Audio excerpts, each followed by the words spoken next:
Hey guys, OG Albina here, bringing you guys my APA Classic Season 15 draft analysis. Now, I know it says Academy right there on the draft slide. That's just my bad. I completely forgot to take it off. I'm using the Academy draft slides to do the draft slides for Classic. And I completely forgot to change it from Academy to Classic in Photoshop, so that's completely my bad. But at the same time, I'm not going to go back and redo all the slides. I am tired. It is late. I got class in the morning. So we're going to roll with what we got. Again, I apologize, but it'll say it in the title. And it'll be from the context of talking about, APA Classic from here on out.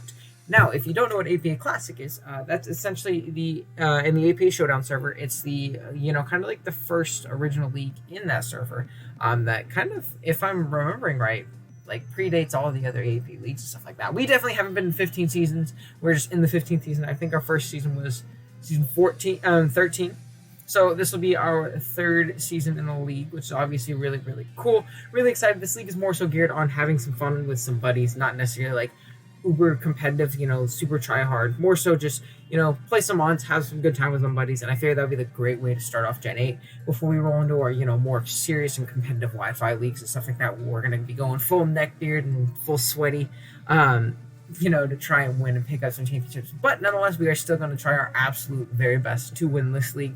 Just not going to be the end of the world if we don't. But yeah, really excited to play this league. We're actually even debuting a new team. I'm sure you saw in the thumbnail. I'm sure you see on the screen right there. It says Shanghai Dragapults. If you did not know, Dragapult is by far my favorite mon in Gen 8. I love the design. I love its concept competitively. I think it's such a sick mon. So I hit up my buddy John Jr. and asked him if he could potentially, whip me up a logo based on the Dragapult. And the only idea I could come up with, I didn't even really come up with it, to be honest. It was mostly Jay, or Dietite, if you guys know him. He helped me figure out, because I couldn't find a team with dragons in the name, but apparently there is an Overwatch team in the Shanghai Dragons, and he said, hey, do the Shanghai Dragons. So I was like, word, we'll do that. So I hit up John and I gave him the idea. I know nothing about Overwatch, but if you look at the logo, and you look at the logo that I'm going to flash up on the screen, they are incredibly similar. I think they both look amazing. Huge shout outs to John. Again, you can't really see it as well right here, simply because of, the background. A lot of stuff happened right here. But you'll see it on the thumbnail and stuff like that. John's incredibly talented, both content creation-wise and graphics-wise. So definitely go check him out in the description below if you haven't done so already. But yeah, with that being said, no more rambling. Let's jump into the draft analysis. Now, this is a points-based draft. I believe we had a cap of 1,100 points for 10 mons total. But there was no tiered system. We didn't have to, obviously fit any requirements other than that. And yeah, everything was kind of put into tiers where I think tier 1A was 200, tier 2A was like 160 or 180, something like that, to where it all, evened out towards the end. However, I will admit the point cap was very, very low, and it was very, very tough towards the end of the draft, especially the way I drafted to, fill out the whole 10 mon requirement while still having quality mons here at the end. So you're definitely going to see a stark drop off in our, quality of mon here soon. But I think we have a pretty cool team nonetheless. But speaking of our first pick, we ended up grabbing Aegislash. We had the 11th pick overall, so I was really surprised when I saw Agi drop to me. I know it did get nerfed in Gen 8 with a drop to 10 both of its defenses when it's shield form, and 10 both of its attacks when it's in blade form. However, it's still 140 in both those attack stats and defense stats, so nothing to scoff at all. Still incredibly solid. Going to hit really hard, going to eat a lot of hits very, very well. King Shield was also nerfed, so it only goes down to -1 attack if you make contact with it, opposed to -2. However, it's still a phenomenal protect, and it forces a lot of 50-50s, allows you to switch up your, obviously your attack and your defense stats, which is really, really nice. Switching it between forms and all that stuff, really forcing some really big mind games and, stuff like that on your opponent, which can obviously be really, really great.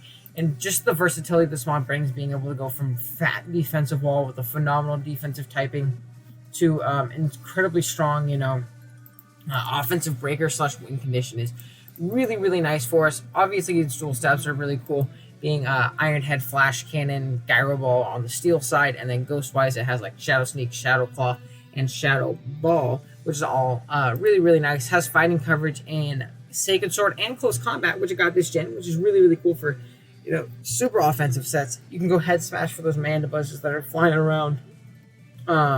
moves like that and stuff like that. But you're mostly going to go dual stabs plus maybe like potentially fighting coverage, stuff like that. And this is post-home, by the way, so we do get access to Toxic on Aegislash. It normally would not get it if we were just playing strictly by what's released in the game at the moment, but we're allowing post-home, so whether that be mons that are going to be released later that aren't necessarily in the game now but are in the code, such as like, the Gen 5 legends like the Swords of Justice and like Celebi, Jirachi, mons like that, they are allowed, and we're allowed to use post-home movesets. So Aegislash got Toxic previously, so now I can use Toxic still, which is obviously a really, really great tool for AG to have, especially on defensive sets. We also have access to Swords Dance and Autonomize for really, really offensive sets to win the game like that. Aegislash is just going to be a really, really fun and phenomenal mon. I don't think the nerf to it was enough to really warrant this thing being any less amazing than it is, and I wanted to use it before it inevitably gets banned, which I really do think will eventually happen. So yeah, really, really excited to use AG here. Next up, I wanted to pair Aegislash with a nice, strong dragon, and that dragon was going to be Kyurem. Kyurem actually ended up lasting me too, which I was really surprised. It's another tier 1 mon because it did receive a few sizable buffs going into this generation. It got physical Ice Tap and Icicle Spear, which wouldn't seem like too big of a deal if you didn't compound that on the fact that it also got Dragon Dance. And people sleep on the fact that Kyurem has base 130 attack. It's the same exact attack, special attack stat that it has. So it can definitely go physical now. It's not necessarily going to always run Dragon Dance or physical now that it got these moves. However, it makes it a viable option. It just makes it one more thing that Kyurem can do, which is obviously really, really great in the league sense. It's just really, really cool. It also got access to Freeze Dry to hit water super effectively, which is awesome for special sets, especially for like sub-roost sets. Freeze Dry is going to be an amazing tool for that thing to hit those mons with. Has access to Toxic and Roost, being that this is post-home, like I said before, so we'll be able to, run sub-Roost sets, sub-Toxic Roost, Ice Beam / Freeze Dry sets and stuff like that, which is obviously super, super clean. Earth Power for Steel types, as well as Focus Blast, Flash Cannon, Iron Head for fairies. Also has access to dual screens if you want to run that, Rock Slide potentially, Zen Headbutt. So it has decent coverage, but it's dual stats plus that ground coverage is mostly going to be what you're running most of the time. But this mon is amazing. I loved using Kyurem in Gen 7, and with the buffs that it received this gen, it's only going to get better. So I'm really, really excited to use this. However, next up, we kind of struggle with steel types up to this point. Kyurem does not appreciate them, and Aegislash doesn't necessarily appreciate certain steel types either. They both have coverage to hit them in like close combat, Sacred Sword, and like, Earth Power from Kyurem and stuff like that, but they don't have like, anything that really initially pressures a lot of those bulky steals initially. So I wanted to grab something to break through those, and I wanted something fast. The Gen 8 Pokedex, if you haven't like taken an in-depth look at it, there's a lot of really, really fast things like your Dragapult or a Barraskewda, and then it just goes down. It plummets like crazy to a lot of the metagame being sub 100 in speed. So I wanted to nab something that was really fast while I could, and something that killed those two birds with one stone was actually going to be Salazzle. Salazzle's a mon I have not used yet in the league format, but I've used it playing on the ladder, and I'm really excited to use it here in Classic Season 15. Corrosion is a really cool ability to where we can run like sub-toxic sets and poison literally everything in the game, which is obviously super, super clean. Steel types and poison types are not exempt from that. We can, obviously poison that with the corrosion ability, allowing us to do so. Also has access to Nasty Plot, and his dual stabs being fire and poison are phenomenal. Doesn't have the best coverage in the world other than those dual stabs. However, it doesn't necessarily need it. The hidden power loss really does kind of hurt a little bit, but most of the time you're just going to kind of need like Nasty Plot plus dual stabs, so you're going to be able to win late game. Access to Flame Charge to boost speed, has access to like moves like Encore and Disable, which is really cool.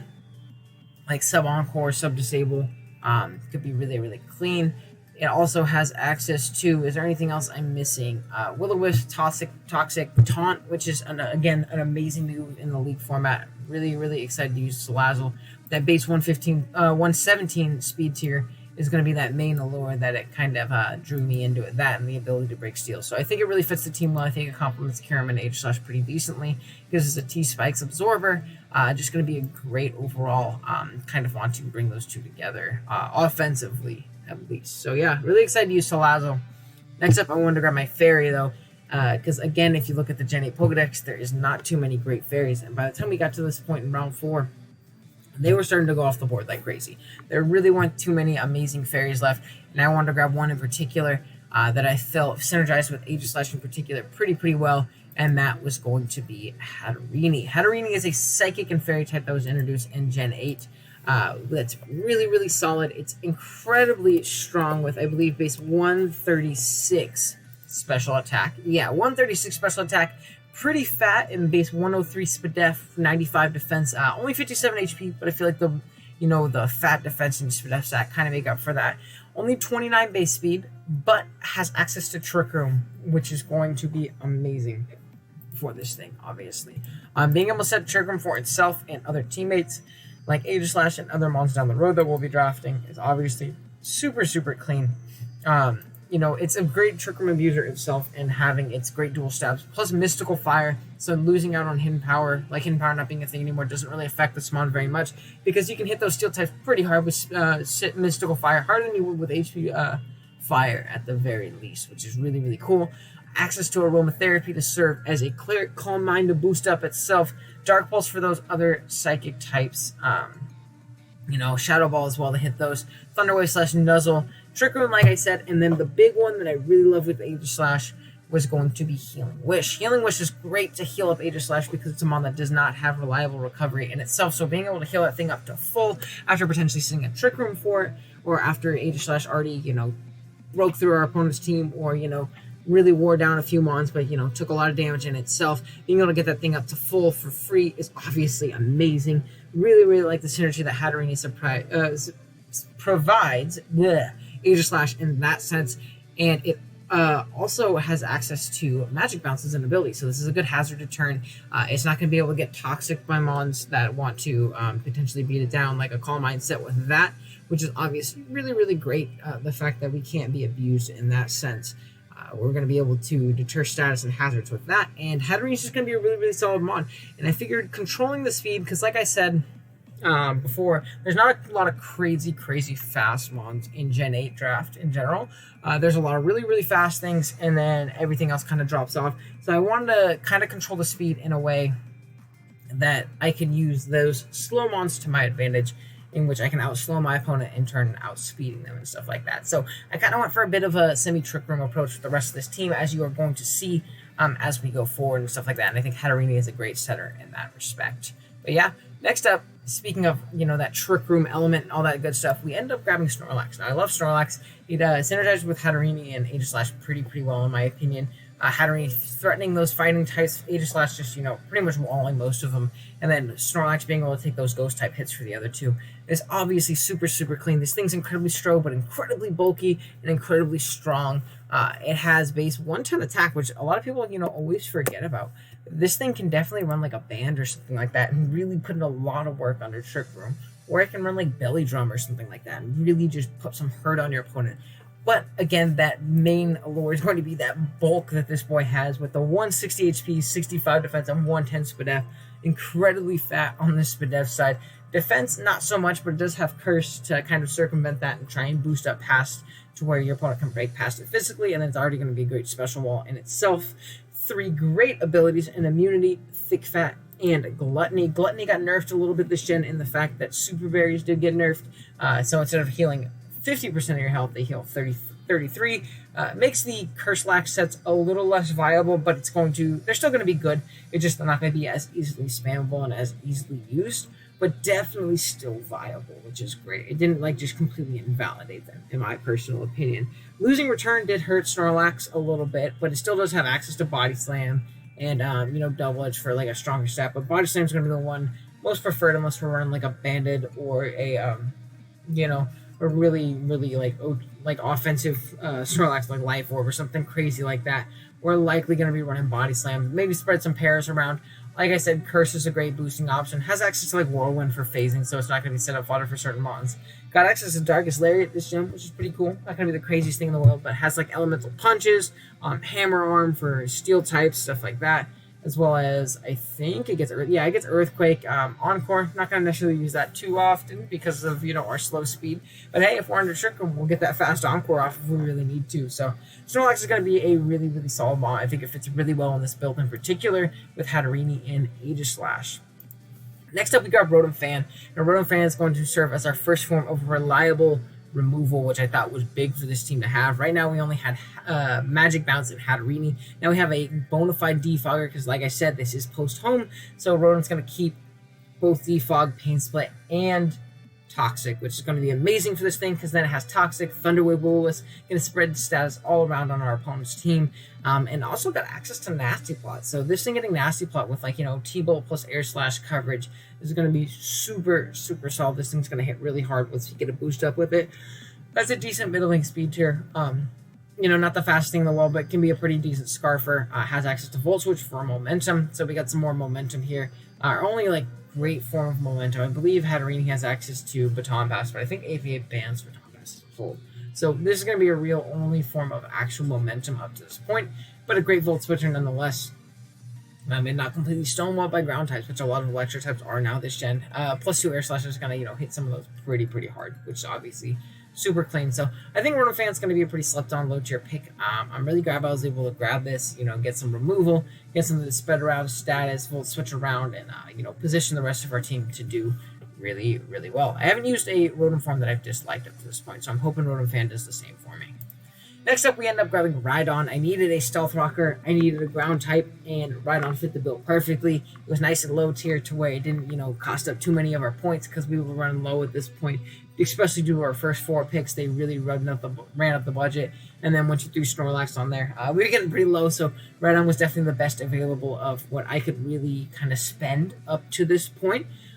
And I believe Rideon got kind of a buff, in my personal opinion, in Gen 8 with the removal of Hidden Power. Because now those electric types can't slap on that Hidden Power Grass or that Hidden Power Water to, guaranteed just blow us back or, guaranteed to a KOS on the switch or anything like that. They're going to have to wear us down other ways. So that serves, that lets us serve as a great, Volt Switch immunity and, Thunderbolt immunity, all that stuff. To pivot on those electric types, get up our rocks, roar things around, potentially set up with, a Double Dance Ride-On set, or, maybe even just Swords Dance if we're on the Trick Room. We can really break through some teams like that, which is obviously really nice. And this thing is insanely bulky with an Eviolite. This thing is an absolute monster. Really excited to use Rideon. I think it's going to serve as a great rocker, and a great kind of defensive pivot and glue to the team here. Really excited to use them.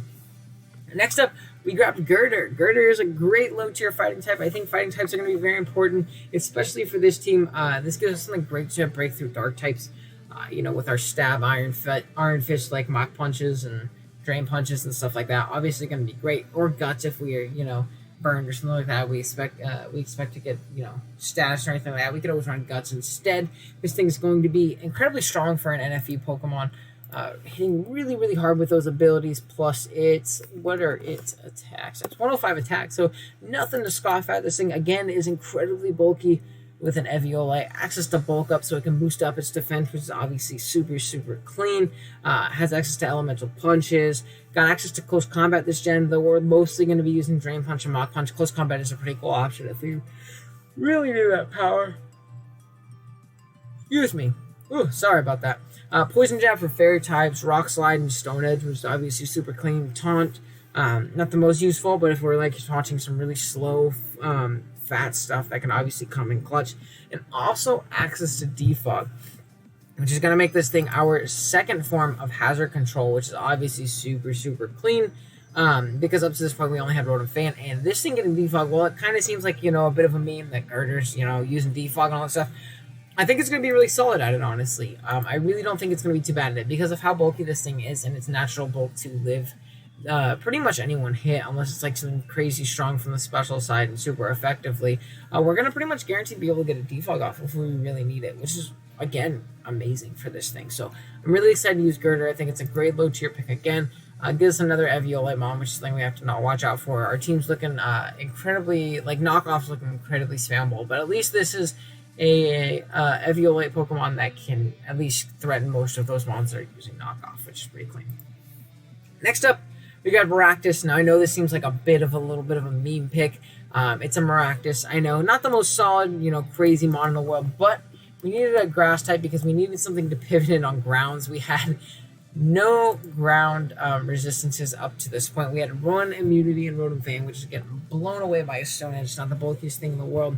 Or doesn't have, the bulk to consistently switch in on things like that. So we went with Maractus because it is not the bulkiest, but again, it serves as that resistance. And another reason I really wanted to grab this opposed to another low tier grass is the fact that it gives me something for opposing weather. Like if we're playing against rain, we have water absorb, which is obviously super, super clean to switch into those water, those Swift Swim abusers. And then we have access to chlorophyll if we're playing against sun, or if we want to set sun ourselves and use this as like a, like a win con or something like that, depending on, what Scarf is, what the matchup is, and all that stuff. So I think Maractus can be pretty slept on, pretty clean. Access to Cotton Guard if we really want to get, pretty cheesy right there. Leech Seed, Spiky Shield, lots of grass coverage. Has access to Drain Punch, though, for steel types, and like Sucker Punch for priority. I think he gets Sword Stance. Excuse me. No, apparently it does not get Sword Stance. Sorry for yawning, I'm sorry. This is like my second take recording this. If you can't tell by the GIF right there. I tried to do face cam earlier, and for some reason my computer was just saying no to me. So we had to throw the GIF on there instead, so it wasn't a bunch of lag sitting there. But nonetheless, back on topic, I really do think Maractus is going to be a nice, really low point mon to kind of, make it to where we don't auto-lose to the scary ground types of the world, because our team was kind of looking pretty rough in that respect up to this point. So yeah, that's going to be Maractus. And then with our last one, we need to grab a water type, though we need to stay in the low point range because we have pretty much nothing left at this point. I wanted something that could function well under Trick Room. I wanted something that was strong, but I also wanted something that was pretty bulky. And there was a mon that my buddy Ramsey has been recommending to me for weeks now, hyping it up, saying it's so slept on, it's such a clean mon. So I had to give it a shot for my boy, and that is going to be Wishy Washy. Now, Wishy Washy is a really, really cool mon. In its schooling form, it's an absolute menace, dude. This thing has 140 attack, 140 special attack, 130 defense, and 135 def. Only 45 HP and 30 speed. However, this thing, again, is a menace under Trick Room. It's incredibly strong. It both makes up for its crappy HP stat. This thing's going to be really fun to use under Trick Room. It has access to U-Turn for momentum. So look at that nice little momentum core and that Volturn core in Wishy Washy plus Rotofan. It's about as nice as it's going to get. But in all seriousness, this thing has, water plus ice coverage, which is obviously great. Hits a majority of things pretty hard. We also have Earthquake to hit those, steel types and stuff like that. U-Turn for momentum. Yeah, I'm just yawning all over the place today. But this thing's going to be incredibly strong. It's going to pivot in and out. It's going to hit things really hard under Trick Room with a band or a spec set or something like that, or a Life Orb set. Most likely not Life Orb, because we don't want to chip ourselves down into range of, going back into our baby form at 25%. But I think this thing's going to prepare really well under Trick Room, especially with Hatterini being able to Healing Wish it back up. Once we potentially go down into our baby form, I think that's going to give this thing a whole new lease on life. I think it's going to make it amazing. I think it's going to be really slept on. I really hope it puts in a lot of work for us. It's a really cool mod, and I've never gotten the opportunity, or never really been put in a position where I felt like, hey, I really want to draft for Wishy Washy. We got to go for it right here. But nonetheless, really excited to use it. Really excited to use this team. This is going to be the final team that we're rocking with. We may make some transactions, who knows. But as of right now, this is what we're going with. So let me know what you guys think. I know it's not the best team in the world. The speed tiers are pretty garbage. We have Salazzle, then Slow. So, I mean, at least we have that one mon that's, pretty fast. But this team's going to be really fun. I've never drafted Trick Room. I've never used a lot of these mons, despite there not being a lot of Gen 8 mons. In a lot of my other leagues, I'm kind of doing, off of YouTube and off screen. We have a lot of, new mons. So I figured this would be, a fun chance to try mons like Aether Slash and Cure and stuff like that, because they fell to me, and then I wanted to go with a fun Trick Room approach just to see how it worked out and try and draft and play with it and stuff like that. I think it'll be a lot of fun this season. We're playing a lot of great coaches, playing a lot of cool guys, and hopefully we can do well and take home that ship for a APA Classic Season 15. But yeah, if you guys are new here and you did enjoy the video, please be sure to subscribe. I would really, really appreciate it. It lets you catch all of our content as it goes up pretty much daily at this point. I think we've been daily since Sword and Shield has dropped, with now Draft League content coming back, which is what we used to mainly focus on, but we also have plenty